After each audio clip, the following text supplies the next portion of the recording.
അള്ളാഹു നമ്മുടെ രാജ്യത്തിന് സമാധാനം തരുമാറാകട്ടെ. അല്ലാഹുമ്മ അഇസ്സൽ ഇസ്ലാമ വൽ മുസ്ലിമീൻ വഅദില്ല ശിർക വൽ മുശ്രിക്കീൻ.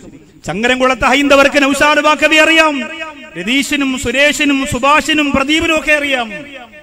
എന്റെ ധാരാളം പ്രസംഗത്തിന് എന്റെ പ്രിയപ്പെട്ട ഹൈന്ദവ ക്രൈസ്തവ സഹോദരങ്ങൾ വന്നിരുത്തുന്നുണ്ട്. എത്രയോ സദസ്സിൽ വന്നിട്ടുണ്ട്. അവർക്കറിയാം നമ്മളൊരു നാട്ടിലും ഒരു രാജ്യത്തും വർഗീയത ഇളക്കി വിടുന്നവരല്ല. ഇവിടുത്തെ സഹചാരിയില്ലേ, സഹചാരിയുടെ നേതൃത്വം കൊടുക്കുന്ന പാണക്കാട് സയ്യിദ് ഹമീദ് അലി ശിഹാബ് തങ്ങൾ കേരളത്തിന് വലിയ മാതൃക കൊടുത്തിട്ട് പറഞ്ഞതെന്താ? എന്നോട് പറഞ്ഞതാണ്, ബാക്കവിയുടെ വീടിന്റെ മുമ്പ് ഒരു കസേര എടുത്തിട്ടിട്ട് അടുത്തുള്ള ഭാർഗവനെയും രമേശനെയും സുധീഷിനെയും ഒക്കെ വിളിച്ചിരുത്തിയിട്ട് അവർക്ക് ഭക്ഷണം കൊടുക്കുക, ഒരു നേരത്തെ ചായ കൊടുക്കുക, അവിടെ ക്ഷേത്രത്തിന്റെ വിശേഷങ്ങൾ അന്വേഷിക്കുക, അവരോട് ജീവിതത്തിന്റെ സുഖവിവരങ്ങൾ അന്വേഷിക്കുക. മുസ്ലിങ്ങൾ എന്ന് പറഞ്ഞാൽ ഒരു തെറ്റിദ്ധാരണയോടുകൂടി കാണുന്നവരാണവരെങ്കിൽ ആ തെറ്റിദ്ധാരണ ഈ വീടിന്റെ മുമ്പിലെ സംഗമത്തോടുകൂടി അവസാനിക്കുന്ന രീതിയിൽ സ്നേഹം പങ്കിടുക എന്ന് പറഞ്ഞത് പാണക്കാടിന്റെ കുടമുല്ല ബഹുമാനനായ സയ്യിദ് ഹമീദ് അലി ശിഹാബ് തങ്ങളാണ്. എന്റെ സഹോദരിമാർ, എന്റെ സഹോദരങ്ങൾ ഗൗരവത്തോടുകൂടി ചിന്തിച്ചു നോക്കി.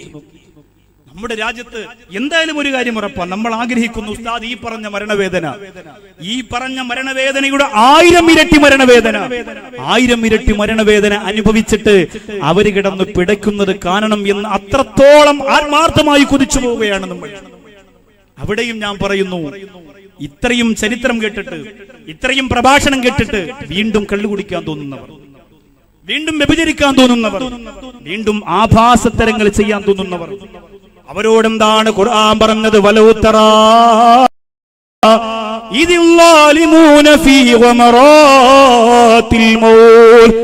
അക്രമികളുടെ റൂഹ് പിടിക്കുന്ന രംഗം നിങ്ങൾക്കറിയണ്ടേ?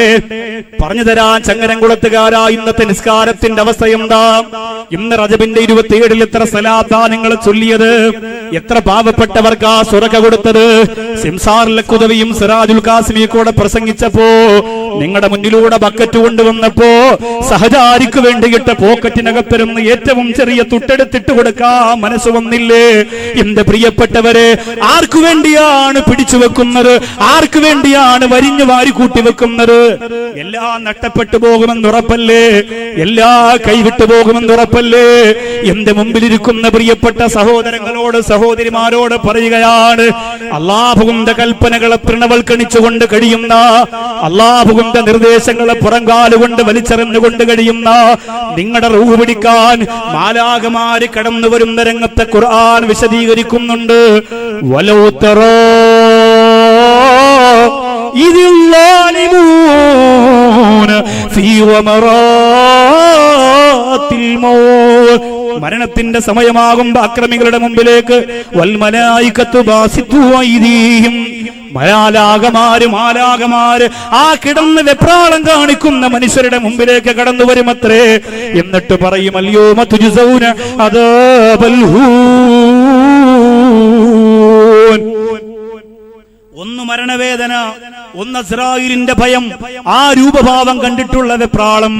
ആ സമയത്ത് നമ്മുടെ മുമ്പിലേക്ക് അസ്രായീൽ അലൈഹിസ്സലാത്തു വസ്സലാം വരുന്ന വേദനയോടൊപ്പം ഈ മലക്കുകൾ പറയുകയാണ്, അൽയൗമ തുജ്സൗന അദാബൽ ഹൂൻ. ഈ നിസാരമായ ഈ വേദനയുടെ, ഈ വേജാറിന്റെ ശിക്ഷ നിങ്ങൾ അനുഭവിച്ചു കൊള്ളുക എന്ന് പറയുമത്രേ. ഓരോ അവയവങ്ങളുടെ ഭാഗത്ത് റൂഹ് പിടിച്ചെത്തുമ്പോൾ ആ അവയവം ചെയ്തുപോയ തെറ്റിന്റെ ശക്തി അനുഭവിക്കുന്നതാണ്. പാദവിരൽ മുതലാണ് തുടങ്ങുന്നത്. കാലുകൊണ്ടുമ്മയെ ചവിട്ടിയവരെ ആ സമയത്താണ് അതിന്റെ വേദന നീ അറിയുന്നത്. ഉമ്മ അനുഭവിച്ച വേദനയുടെ സങ്കടം അറിയുന്നത് നീയാണ്. ബഹ്റൈൻ എന്ന് പറയുന്ന രാജ്യത്ത് ഒരുപാട് ബിസിനസിന്റെ തിരക്കുകൾ ഉണ്ടായിട്ട് എന്തുകൊണ്ട് കുഞ്ഞമ്മദ് കാര്യങ്ങൾ പോയില്ല എന്ന് ചോദിച്ചപ്പോ പ്രിയപ്പെട്ട ഉമ്മാക്ക് സുഖമില്ലാത്തത് കൊണ്ട്, ഉമ്മാടെ അവസ്ഥ മോശമായത് കൊണ്ട് ഉമ്മാടെ കൂടെ നിൽക്കണമെന്ന് പറഞ്ഞു പ്രിയപ്പെട്ട സഹോദരനാണ്. അല്ലോ, ഈ മജ്ലിസിന്റെ ബറക്കത്ത് കൊണ്ട് പ്രിയപ്പെട്ട ഉമ്മാക്ക് ആഫിയത്ത് കൊടുക്കണേ അല്ലോ. ഉമ്മയെ ചവിട്ടിയവരെ കൊണ്ടുവരികയാണ്. അസ്രായീൽ റൂഹ് പിടിക്കുന്നത് കാലിന്റെ പാദവിരൽ മുതലാണ്. ഉമ്മയെ ചവിട്ടിയവരെ, ഖുർആൻ ചവിട്ടിയവരെ, അല്ലാഹുവിന്റെ പള്ളിയിലേക്ക് നടന്നു പോകാൻ സമയം ലഭിക്കാത്തവരെ, പരിശുദ്ധ പരിശുദ്ധ പള്ളിയിലേക്ക് പോയി നമസ്കാരിക്കാൻ മനസ്സ് കാണിക്കാത്തവര് നിങ്ങളുടെ കാൽപാദത്തിന്റെ വിരൽ മുതൽ റൂഹ് പിടിച്ചു തുടങ്ങുകയാണ്. അവിടെ നിന്നങ്ങോട്ട് പിടിച്ചു വരികയാണ്. സിനിമാ ശാലകളിലേക്ക് നടന്നു പോയവരെ, പൂരപ്പറമ്പുകളിലേക്ക് നടന്നു പോയവരെ, ആഘോഷങ്ങളും ആഭാസങ്ങളും തുള്ളിച്ചാട്ടങ്ങളും ജീവിതത്തിലേക്ക് കെട്ടിഘോഷിച്ചുകൊണ്ട് കൊണ്ടുവന്നവരെ, ആ കാലിന്റെ റൂഹ് പിടിക്കുമ്പോഴല്ലോ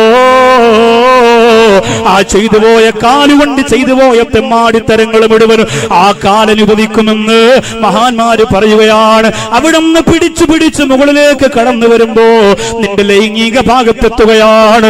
എന്റെ ചങ്ങരംകുളത്തെ ചെറുപ്പക്കാരാ, അല്ലാഹുവാണ് നിനക്ക് വികാരം തന്നത്. ആ വികാരത്തിന്റെ പൂർത്തീകരണത്തിന് എന്താണ് നീ ചെയ്യേണ്ടതെന്ന് പഠിപ്പിച്ചതും അല്ലാഹുവാണ്. ഒരു നല്ല നിക്കാഹിലൂടെ, ഒരു സന്തോഷമുള്ള കുടുംബ ജീവിതത്തിലൂടെ നിന്റെ വൈകാരിക തലത്തിന്റെ സമർപ്പണം കാഴ്ചവെക്കണമെന്ന് ഇസ്ലാം പഠിപ്പിക്കുമ്പോ അതിനപ്പുറത്തേക്ക് ഹറാമിയത്തിന്റെ മതിൽ ചാടിക്കടന്നിട്ട് ജീവിക്കാൻ കുറിച്ച എന്റെ പ്രിയപ്പെട്ട പെങ്ങളെ,